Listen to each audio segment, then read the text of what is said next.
मृग तृष्णा अध्याय 24।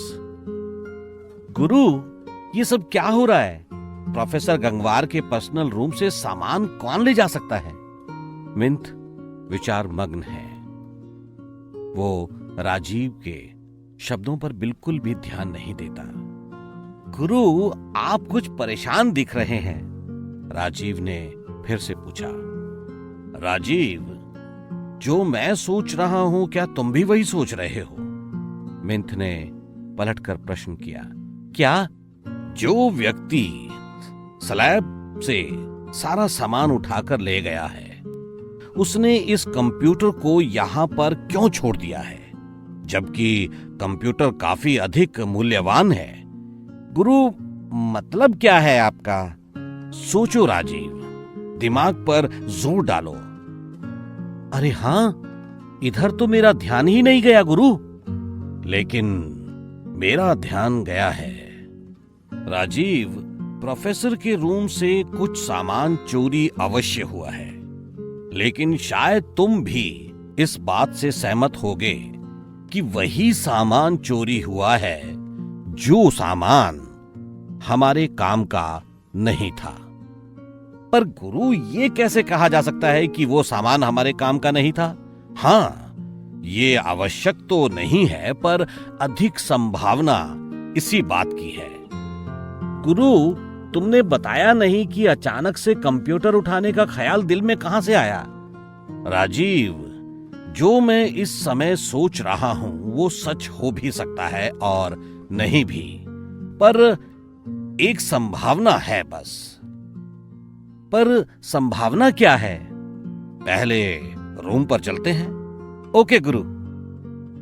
कार तूफानी गति से राजनगर की गलियों में दौड़ती रही। अंततः राजीव ने उसे होटल शमीना के अहाते में रोक दिया। दोनों रूम में पहुंचे और बिना किसी आराम के तुरंत अपने काम में व्यस्त हो गए। सबसे पहले उसने राजीव को वो कागज दिखाया जिस पर उसने पोस्टमार्टम रिपोर्ट से ये कुछ पॉइंट्स नोट किए थे। पॉइंट्स इस प्रकार थे। घटना का प्रारंभ 6:10 PM पर हुआ था। इस हत्याकांड में 8 हमलावर, 4 गार्ड्स, प्रोफेसर और उनके 2 बेटे मारे गए थे। वो रिवॉल्वर घटनास्थल पर नहीं पाया गया जिससे चली गोलियों से प्रोफेसर गंगवार व उनके बेटों की मृत्यु हुई थी। पोस्टमार्टम रिपोर्ट के अनुसार लाशें इस प्रकार गिरी थीं। पहली लाश हमलावर 6:15 PM।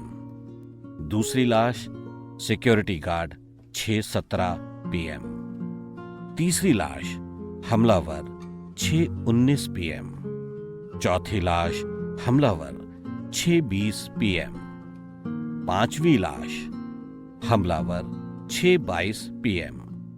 छठी लाश सिक्योरिटी गार्ड 6:24 PM।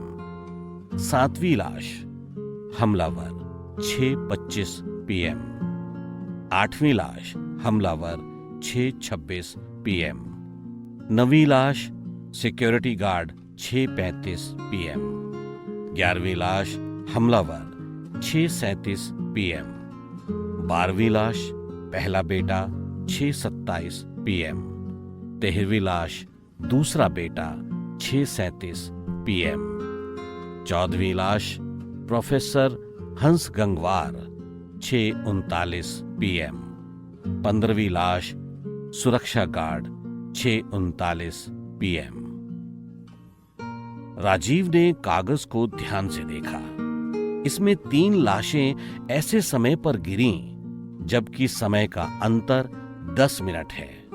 वैसे तो इसका कोई अर्थ नहीं, लेकिन जो शब्द हमें दीवार पर मिले हैं, यदि उनका अर्थ 10 डिफरेंस से लिया जाए तो इन आंकड़ों से हमें मदद मिल सकती है। तो ईश्वर से दुआ करो कि इन आंकड़ों से हमें फॉर्मूले के बारे में कुछ पता लग सके। इसके बाद दोनों तिकड़म बिढ़ाने बैठ गए।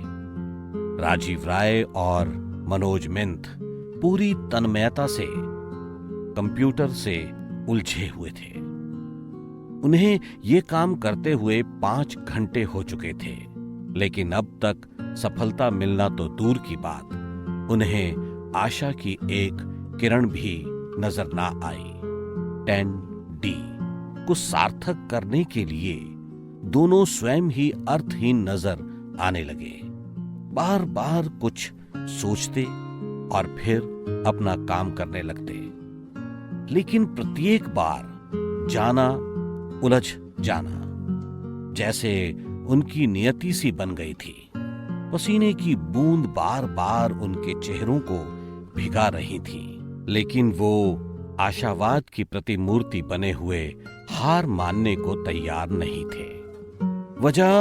वजह शायद यही थी कि एक तो उनके आशावाद के पर्याप्त आधार उनके पास थे, और दूसरे कि वे 11,000 जीवन उनकी आंखों के सामने नजर आ रहे थे, जो जीवन की स्वच्छंदता से दूर, उनकी उमंगों से दूर अपने लिए एक संभावित मृत्यु का इंतजार कर रहे थे। मेंथ और राजीव के सामने 2 लक्ष्य थे, पर फिलहाल प्रोफेसर हंस गंगवार की हत्या के पीछे का रहस्य उनकी दूसरी प्राथमिकता थी। सबसे पहले तो उन्हें मानवता की निर्दोष आहों को शांत करना था। संसार को वो नायाब खोज देनी थी जो प्रोफेसर हंस गंगवार ने तलाश की थी।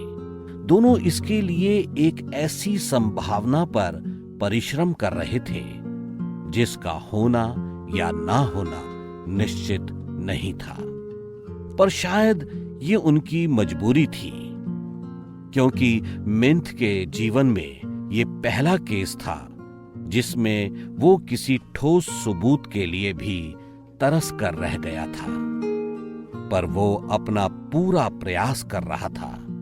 नतीजा बार बार शून्य आता था, पर दोनों ने धैर्य ना खोया था।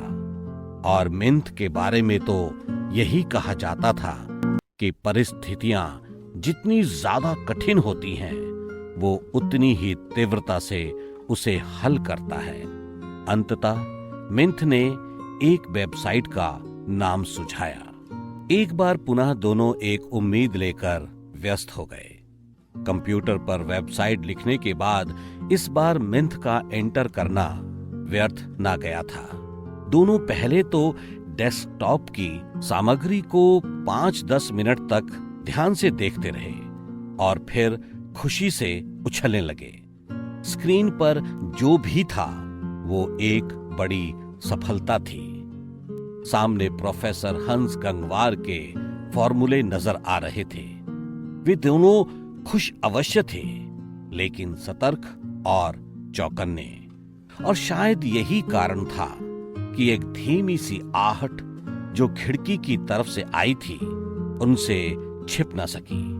आंखों ही आंखों में इशारा हुआ और अगले ही पल मेंथ जहां गेट के बाहर छलांग लगा चुका था, तो राजीव ने कंप्यूटर की निगरानी का जिम्मा संभाला। थाए थाए थाए 3 गोलियां चली थी और मनोज मेंथ की तरफ बढ़ी, लेकिन कोई भी गोली उसे छू न सकी, क्योंकि ऐसी ही विकट परिस्थितियों के लिए मनोज मेंथ बना था।